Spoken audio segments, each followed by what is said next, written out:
breaking down the Vikings from the perspective of a former NFL General Manager of the Year. It's Jeff Diamond's Purple Report, presented by your select Minnesota Buick GMC dealers.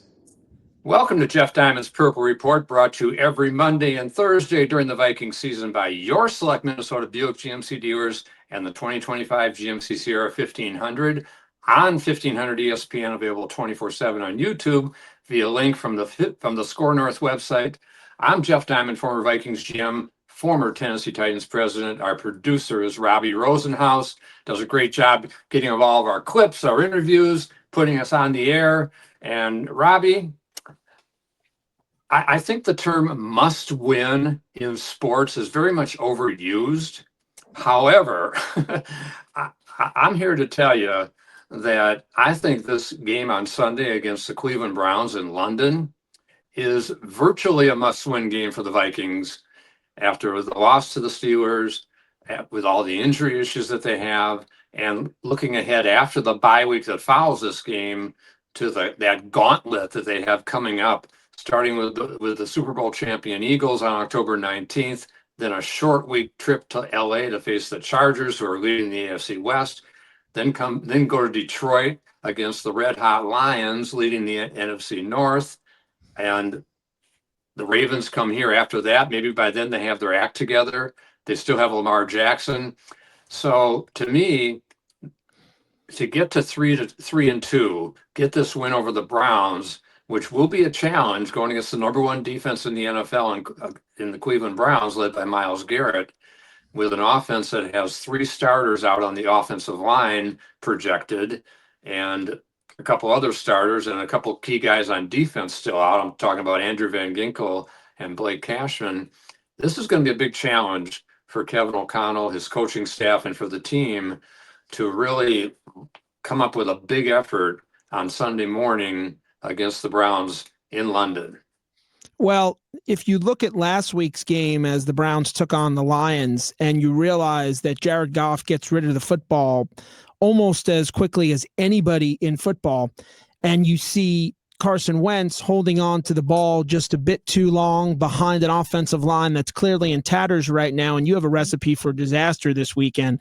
And when it comes to a must-win, I always look at the season in quarters, and the Vikings have gone 2-2, and now they're about to open up the second quarter of the season per se, and this is going to be, other than not losing next week on the bye week, this will be the easiest game, as you said, on this quarter mark of the schedule. And the Browns come in with a new quarterback, and we know Flores' history against rookie and young quarterbacks is pretty good, so we'll see what he has in store. I expect to win. I think they're moving to 3-2, and like you said, it is a must-win. Yeah, I believe that. And Kevin Sefanski, the former Vikings offensive coordinator, now the Browns head coach, did announce this week that Dylan Gabriel, the third-round rookie, will get the start over Joe Flacco. And Flacco had struggled, 6 interceptions so far this year. So Stefanski has made the change that many expected, and now the pressure's on the rookie to go against that Flores defense. As you mentioned, Brian Flores 5-0 during his tenure as Vikings offensive coordinator against rookie quarterbacks. So that stands to reason the Vikings have an edge there. I think they also have a big advantage in terms of already being over in that time zone in Europe, Ireland, and now London, for now an extended period into the second week. And I think that gives them really a big edge in terms of overcoming jet lag compared to the Browns, who just got over there late this week. Can they take advantage of that? Can the Vikings offset that beat up offensive line going against the number one defense and Myles Garrett? It's going to be a challenge, and it's going to be an interesting game. I think a low scoring game, but I think a game that the Vikings can win if they win the turnover battle that they did not do last week against the Steelers. And let's go to a couple of audio highlights, and then we're going to get to some interviews as we move forward. But let's start out with Vikings and Steelers last week. One of the players has been a shining light this year for the Vikings, Isaiah Rodgers, had that monster game against the Bengals with the 2 return touchdowns, defensive player of the week, and followed it up against the Steelers with a huge play late in the first half to block a field goal as the Steelers are trying to go ahead by 14 points. From 30, he gets it blocked. And guess who? Guy coming off one of the all-time great games last week on defense. That was NFL Network on that audio highlight. Also in the same game, the Vikings did have minimal offensive highlights, although Wentz threw for 350 in the game, but had the 2 tipped passes for interceptions. And on this play, he did find Jalen Naylor for a touchdown late in the game that started to cut away at that Steeler lead. Point conversion coming up here. Trying to get it to 10. Wentz looks left, throws. Jalen Naylor, and he's got it. The Browns, meanwhile, were getting hammered by the Lions in Detroit. And as I said, the number 1 defense in the league, but they did not sack Jared Goff. He only threw for 168 yards in the game, but as you said, quick passing, which is something that Carson Wentz is going to have to do against that Browns defensive line this week. But last week, Goff got the ball out quickly, did throw 2 touchdown passes to St. Brown. Jahmyr Gibbs had some success running the ball, but certainly the Lions offensive line in a lot better shape than the Vikings offensive line at this point in time. And Gibbs ran for 91 yards and a touchdown. Another key to the game is going to be, can the Vikings get any semblance of a run game against the number one run defense in the NFL, along with the number 1 overall defense? Can they run the ball at all with Jordan Mason behind that makeshift offensive line? They're going to need to do it a little bit in order to set up the play action and get some shots, short passes or even intermediate passes. I don't think that was a lot of time to throw deep, but you never know. But they need to have the running game have a little bit of success in the game. And going back to the Browns and last week at Detroit, well, first of all, let's remember that the Browns knocked off the Green Bay Packers in week 3, 13-10, a blocked field goal. Saved the game for the Browns in that, but they did hold the Packers offense to 10 points. They forced a really bad interception by Jordan Love late in the game. And Myles Garrett was a factor, more so than he was last week against Detroit. Didn't have a sack last week. He's got 4 on the season, 6-time Pro Bowler, last 2 years first-team All-Pro. He is a beast that the Vikings have to reckon with. Here was a sack that he had on Jordan Love. Pressure up the middle, and he's down. Garrett got there. Some help up the gut from Aiden Huntington. And the 2 guys that trained together in the summer meet together at the quarterback. And as we said, one thing that Myles Garrett is capable of doing is beating double teams. And on that particular play, he did beat a double team.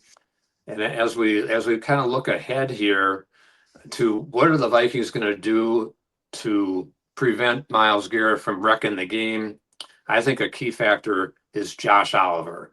And we've talked about Josh Oliver before this year. He has not played as much as he did maybe in the past. He only had 28% of the offensive snaps last week.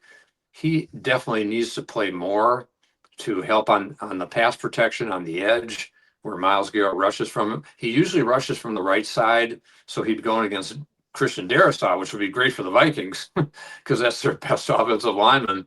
But you've got to believe that they're going to flip-flop him over to the left side on occasion to go against Justin School. And wherever he goes, I think that Josh Oliver pretty much has to be around him. And even with Darrisaw, who's still kind of, he's played well in his recovery, but he's still coming off that ACL. So, again, that's a key. I mentioned that Browns-Lions game last week, and Jahmyr Gibbs had a big touchdown run in that game. 1st and goal, 8-yard line. This is Gibbs inside the 5 to the end zone. Touchdown! Before we hear from Kevin O'Connell from London, and we're going to hear from Justin Jefferson, Harrison Smith, and Kevin Sefanski talking about the challenge the Vikings bring, let's hear from our great sponsor, the Select Minnesota Buick GMC dealers. GMC trucks weren't built overnight. Like every American achievement, they are a result of dedication and dedication to mastering the art of design and the science of engineering to building upon prior knowledge year after year, decade after decade. GMC, over 100 years dedicated to the art of engineering and the ambition to always move this country forward. We are professional grade, well-qualified buyers get 0% APR on 2025 GMC Sierra 1500 crew cab models with a 5.3-liter engine with an average finance savings of $4,322 plus $1,500 bonus cash. That's a total value over $5,800 plus no monthly payments until next year. See your select Minnesota Buick GMC dealer today. Length of contract limited, deferred monthly payments for 120 days. Must finance with GM Financial. Down payment required at signing if applicable. Finance charges accrue from data financing. Some customers will not qualify. Savings based on bank rate of 5.64%. Not available with lease and some other offers. And take new retail delivery ASAP. So let's hear from Kevin O'Connell over in jolly old England from London, getting ready to face the Cleveland Browns. And he's talking about Carson Wentz and that Browns defense. I've been really happy with him. You know, if you really peel back the layers on it, he's 2 tip ball, interceptions away from, having a pretty clean sheet and running our offense, helping us score some points. So consistency amongst all 11 guys on our offense, regardless of who's in, is what we're looking for, because we feel like when we do those things, the little things, that maybe the defense, although, we're facing one of the best in the NFL this Sunday, we feel pretty strong about, if we do the little things right and the details snap in and snap out and can create some momentum in the game, we can have a good day on offense. It's going to be a real challenge, though, against this group. Very, very talented, explosive, physical, and they've got a phenomenal coordinator in Jim Schwartz. So going to be a challenge, but it's still in so many ways about us and our ability to go out there and play and execute the way we need to. I've been really happy with him. If you really peel back the layers on it, he's 2 tip ball, interceptions away from, having a pretty clean sheet and running our offense. So Kevin, as we said, looking ahead to facing the Browns and Carson Wentz and how he played last week and in his 2 starts. Justin Jefferson, also over in London, talking at his presser yesterday and focusing in on Myles Garrett. No one can sit here and lie to you and say that, we're not worrying about him. Of course, he's a big threat on that defensive line, and mixed with, all of the other guys that they have. We always got to know where 95 is, and making sure that we're putting hands on him and slowing him down as much as possible. So, if you, allow him to be into the game and get the sacks, get the tackles for loss, that kind of, get everybody else momentum up, and they feed off of that energy. So just, limiting him as much as we can. He's still a freak of nature, and he's still, a talented player. So we will try to slow him down as much as possible. But, it's just very valuable to know where he's at all times. So, Robbie, I've got a couple keys, and you may have a couple more keys to a Vikings win on Sunday. I've got win the turnover battle. They lost it 2-0 to the Steelers last week after having that dominant 5-0 edge over the Bengals. The Browns enter the game with an NFL high 8 giveaways, mostly Flacco with his 6 interceptions, but now you're going against a rookie quarterback, and I'm sure the Browns are going to try to run the ball. So the Vikings need to stop the run, and they may have Gabriel throwing quick balls. They got to get up on the receivers.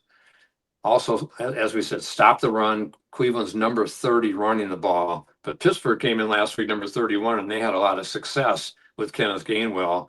And Quinshon Judkins is a rookie second rounder. He ran for 82 against the Lions last week, who are a pretty good run defense usually, and he had 4 catches for 33 yards. So he's a threat they have to contain. And as we mentioned, Brian Flores continues his mastery over rookie quarterbacks.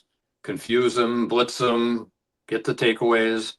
Isaiah Rodgers makes some more big plays. That's something the defense needs to do. Dallas Turner's a guy that I think needs to make a bigger impact, Robbie. He's a number one pick from last year. He's got 13 tackles and one sack and one tackle for loss in extended duty, as Van Ginkel's been out for 2 games, and the Vikings lost both of those 2 games that Van Ginkel was out, the Pro Bowler. So this is time for Dallas Turner to step up because Van Ginkel not expected to play again this week, and then hopefully by after the bye week, he'll be back. The Vikings should have more reinforcements after that bye week. They should get back Blake Cashman. They've really missed him in pass defense and run defense. Their leading tackler last year, he should be back after the bye. And also some other players that they should get some reinforcements coming in, maybe get some of those offensive linemen back. Donovan Jackson expected back after the bye. Ryan Kelly, we'll have to see about him with his concussions, the repeated concussions, what's going to happen there. And Brian O'Neill with that injury that he sustained, the knee injury, and he is expected to return for that Philadelphia game after the bye, but we'll see how he comes along. So they need to be at full strength and have that offensive line that we expected them to have, and have the defensive stalwarts, Van Ginkel, Cashman, to help the cause there. But overall, I think pass protection, help the tackles, as I mentioned, with Oliver, so that TJ Hawkinson doesn't have to be kept in. Quick passing game, which I thought they did a great job, and Wentz got the ball out of his hands quickly in the Steeler game early on in that first drive, through 4 quick completions to Jefferson, and got the ball downfield, and they were first and goal at the 6-yard line, and then came the penalty on Will Fries for being illegally downfield. They've got to limit the penalties. 8 for 82 last week, 13 for 105 against Cincinnati. Got to change that. Kevin O'Connell's talked about it repeatedly. So those are going to be some of the important factors in this game, and maybe make a big play on special teams.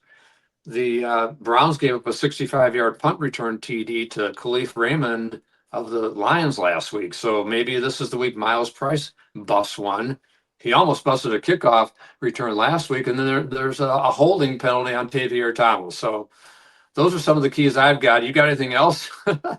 Well, you just mentioned penalties, and 8 last week, 13 the week before, and 8 against the Falcons in that no-show in the home opener against Michael Penix. And I just think the quarterback play here is really the key for me. Last week, you were at a disadvantage going up against one of the greats of all time. This week, you're going up against a guy making his first start. So you have to make life uncomfortable for him. And whether that's Dallas Turner, like you mentioned, whether that's the replacements for Van Ginkel and Cashman, guys like Eric Wilson, and the defensive line with Allen and Hargrave, and even Drake Rodriguez and Redmond, and these guys that rotate in, they're going to have to make life hard and force 3rd and longs and make this quarterback uncomfortable. So like you said, penalties and making their quarterback uncomfortable are the 2 things that I'd focus on, because the penalties absolutely have to be cleaned up. We look like the 90s Raiders under Art Shell right now. I mean, it's abominable.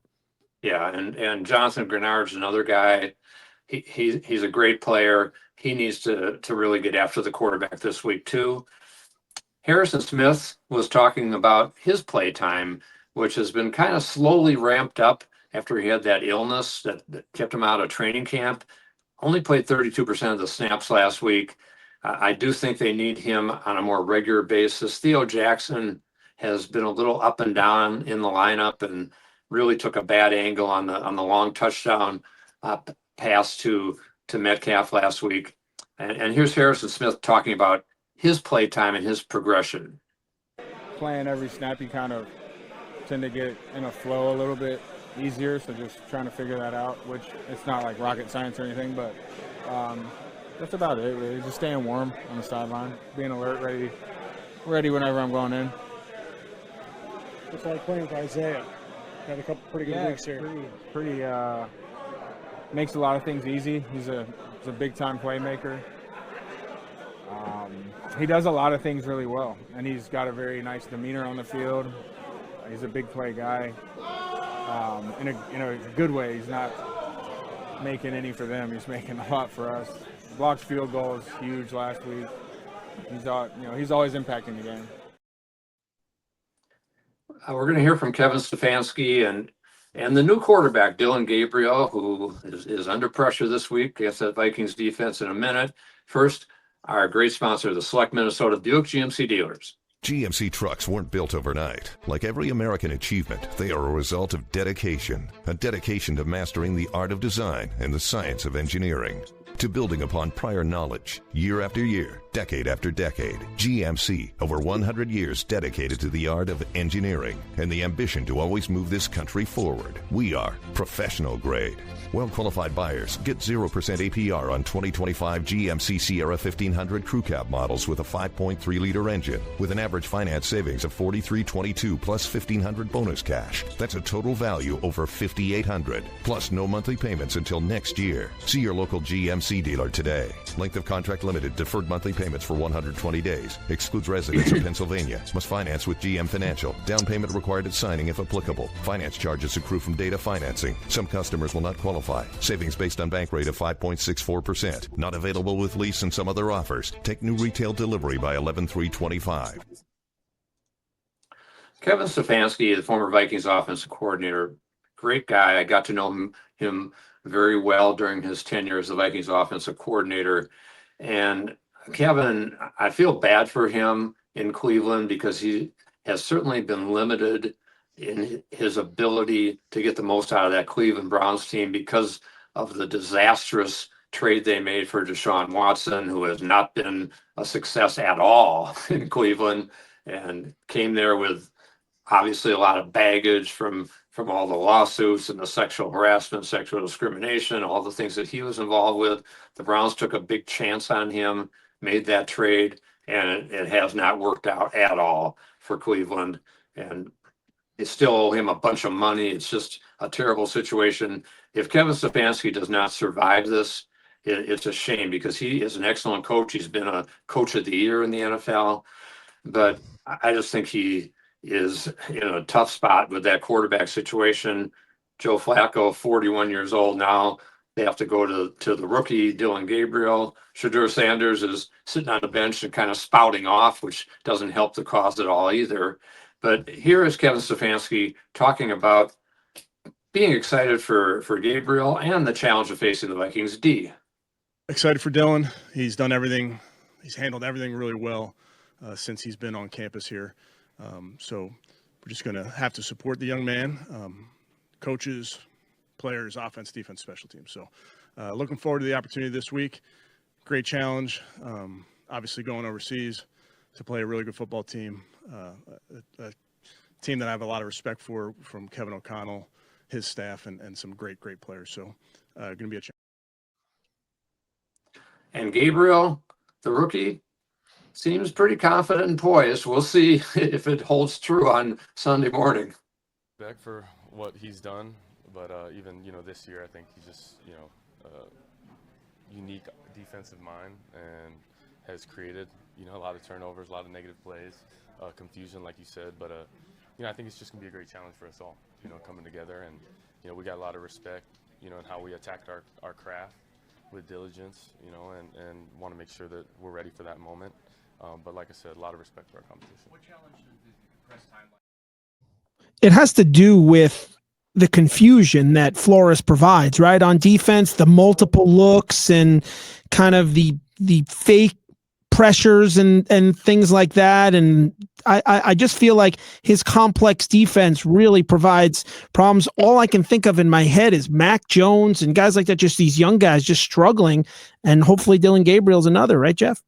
Yeah, that's true. And that's where certainly Brian Flores does a great job, but he's got really good pieces too on defense especially when everybody's healthy. And so that it starts with that defensive line, the front seven and the blitzes, as you said, kind of the fake blitzes and coming in and out of it. That's where Harrison Smith makes an impact when he's in there because he jumps back and forth between coverage and blitzing. And so, yeah, it's going to be a big challenge for Gabriel. And that's why I think they're going to try to run the ball, especially after they saw the Steelers had success doing that and Rodgers throwing the ball quick. Same thing happened with Atlanta in that game when Bijan Robinson went off. So when the Vikings have struggled in the two losses, they have not stopped the run. That's going to be as important as anything this week. So, okay, Robbie, we're gonna pick this game and talk about a couple other key games around the league. I expect a low-scoring game because you've got two somewhat offensively challenged teams. The Vikings, because of their injury issues on the offensive line, especially, and the Browns with their shaky quarterback situation. And both teams play good defense. Both are top 10 defenses this year, with Cleveland coming in number one. So it's going to be a challenge on both sides, but I do think that the Vikings playing Dylan Gabriel in his first start, I think that should be the difference maker. And I think as long as they protect the ball and play more conservative, which is hard to do when you got Justin Jefferson, Jordan Addison, Jalen Naylor, TJ Hawkinson, all the weapons that they've got. But if you can't have time to throw, then you better do quick stuff and safe stuff.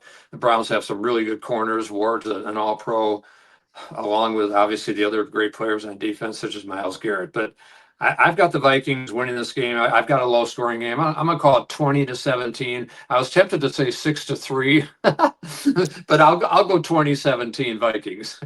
I once saw a 6-3 game at Giant Stadium, Steelers Jets, and I'll tell you this. So I had a family member who worked for the police department and got word that they were not going to clear the field of snow. So they were just going to do the yardage markers and the yard lines. So at 6-3, you can imagine the kind of atmosphere that was going on inside that stadium with only 3 field goals made. And that's what I think is going to happen in this game. I see maybe one touchdown aside. I'm calling it 13-10 Vikings. I think a low-scoring game. I think both teams are going to look to establish the run early and look to keep their quarterbacks, which one is a rookie and obviously going to be prone to mistakes, and the other, as we've seen, has been prone to mistakes.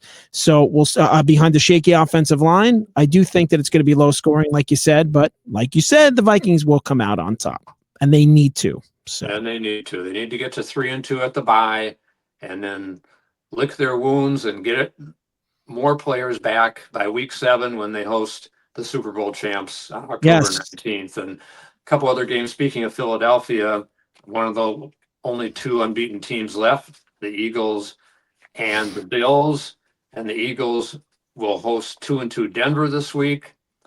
In the Sunday night, that's a Sunday afternoon game. Sunday night, Buffalo has a divisional matchup with the 2-2 New England, coming off a big game by Drake May. But I expect both those teams to win. I think the Eagles then have a game at the Giants on Thursday night, and then they'll have a mini bye before they come here for week 7. And I expect the Vikings to be 3-2 facing a 6-0 Eagles team in that game. I think the Bills also will win this week. In the NFC North, Detroit is rolling 3 straight wins, and I think they should win on the road over the Bengals, who are really reeling without Joe Burrow. We've seen that 2 straight blowouts here to the Vikings and at Denver. The Packers and the Bears are on their bye week, and the Packers 2-1 after that crazy 40-40 tie with Dallas. And the Bears got the big win in Vegas, and they're feeling pretty good at their bye week. And a couple big games in the NFC West. On Thursday night, as we record here Thursday afternoon, Thursday night, 49ers are at the Rams. And Mac Jones, you mentioned, gets the start over Brock Purdy, injured with a toe.